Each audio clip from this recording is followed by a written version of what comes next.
Hi, so my name's Tash Frootko and I'm the lady that's turning streets in Gloucester into rainbows. It all started here actually in 2017 when I bought a couple of properties on Nettleton Road. I could see potential because it looked really run down and shabby. In fact, it was like a bin, litter of fly tipping, antisocial behaviour, there was murders, all sorts of stuff going on here. But I could see potential, and that is the main thing, and I had a vision. So in 2018, I decided to paint the whole row of terraces on Nettleton Road, which is on this side of the square. And then that went global, international, viral on the internet, which I wasn't expecting at all because I didn't even have a smartphone at the time.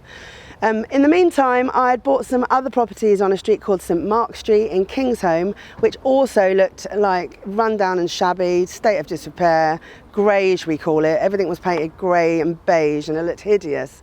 So I decided the confidence that I had from painting Nettleton Road, I was going to take that same template to St Mark Street. And I own property on both Nettleton Road and St Mark Street. So it was in my interest to improve those streets and to make them wonderful for the people living on them and to create these bright, vivid patchworks of colour, which are amazingly positive in so many ways. So the Rainbow Street was great. 2020 I did that. We then had a ripple effect, which I was hoping would happen, and a street very close by called Seabert Street. The residents then took it upon themselves to start painting their houses different colours and then asked me to get involved in helping them because they couldn't get many people to agree, and we managed to do that street. But I've always longed to come back to the city centre of Gloucester and to continue on adjoining streets from Nettleton Road. So that's Nettleton Road, St Kilda Parade and Station Road, which links beautifully with all of the exciting regeneration that's happening in the city centre of Gloucester and mainly the King's Quarter development. So this project, loads of time taken to organise it and to convince the property owners and the residents to agree. So it's painting 25 houses in the bold and vivid colours, which has become a signature, trademark of Tash Frootko work. But this is really exciting now because it's evolving. So I'm now adding huge murals into the patchwork of colour on the gable end of buildings. So on this project we have two, and I've chosen some wonderful, colourful artists, both female, and it's giving them the opportunity to showcase their work as such on prime city centre walls in the glorious city of Gloucester. Hiya, I'm Eloise. I'm a mural artist from London and I'm here painting this mural. My inspiration for my work is a lot of collage, so I do a lot of cutting and sticking, and it took me a while to find my place in the art world, but once I discovered paper and colour, it all just took off from there. So I'm here painting because me and Tash spoke on Instagram because we both have a love of stripes, as you might be able to see in the mural. And we got talking and she said, I've got this amazing project that I think you really need to be part of. Do you want to come to Gloucester and do it? I was like, yeah, sure. So I came along, we talked to the landlord of the building, and he was a bit umming and ahhing about the colours and the design. But eventually we convinced him that this would be the best thing for the city and his building. So here I am. It's pretty much a case of knocking on people's doors, and I'm pretty confident. I'd say I'm pretty well known for what I do now. So I go and knock on the doors and I say to them, can I paint your house in a vibrant colour? Well, this has been really quite straightforward because St Kilda Parade has been looking at Nettleton Road for the last 4 years, hoping that someone's going to come and knock on their door to say, can I paint it? So this was super easy. I had agreement from every one of these houses within about a week. Station Road was a bit more tricky because we had to liaise with landlords about having murals painted. That's like a big deal.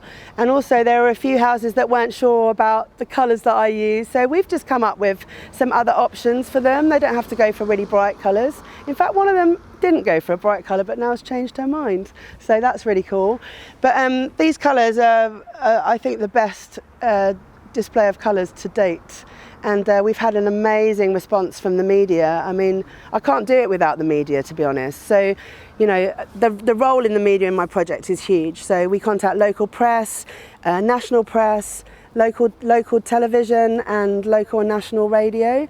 So we've been on all of those so far, and the project's only, I think, what date are we on now? 13th? Yeah, we're on day 10 and we've done loads of stuff, and the response from the general public is insane. Like, we're in the city centre, we're talking to people all the time, and to be honest, it's like quite overwhelming actually of how much people love what we're doing.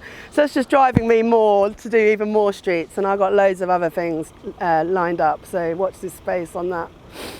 The great thing is not only are you giving the streets a touch of colour, but you're also encouraging other landlords to up that game. Oh, 100%. So I'm a landlord, that is my business, that's why I'm able to fund these projects. But I don't understand why my mindset is when I buy a property, even if I don't live in it, I still love that property and I love that street, just like I would in the home that I live in. So the mentality absolutely needs to change here, because the streets that I'm choosing to brighten up, to kind of fix in a way, are the streets that have flipped over a certain percentage of owner occupier and rented. So for instance, this street here is 75% rented, Nettleton Road is 80% rented, so we can see the correlation. So it shouldn't be that landlords are making money at their properties and allow them to, you know, literally they bleach the coral reef, and I'm bringing back the coral reef. But that mindset absolutely needs to change, and hopefully, you know, I'm setting a standard here for landlords. You know, just because you buy a property and don't live in it doesn't mean that you don't treat it like it's your own. And I think if everyone had the same mentality across the city of Gloucester, all of these streets that are making huge amounts of money for the landlords could be turned into like beautiful patchworks of colour, you know, why not? It's great to show them that you actually care about this. Oh, So yeah. what's your future dreams and ambitions for this space? So I've got loads of other projects lined up. I'm looking to go into a certain part of the city, which is my favourite part of the city, and that's Brighton and Treadworth. So I've got lots of little projects bubbling there, and you know what I do works, and I'm a force. Like, I can organise this. It's not a problem. The template's here. I've got the team to do it. I don't have the funding yet, but I think that will come somehow. But I'm willing to devote all of my time for free. I love doing the projects, and I want to improve the environment that people live in, because I think it is essential that you should love where you live. And you know, there's a mindset across certain parts of the city which are really negative. And this city is a precious, beautiful city. It just needs some TLC in places. And that's what I'm doing, you know.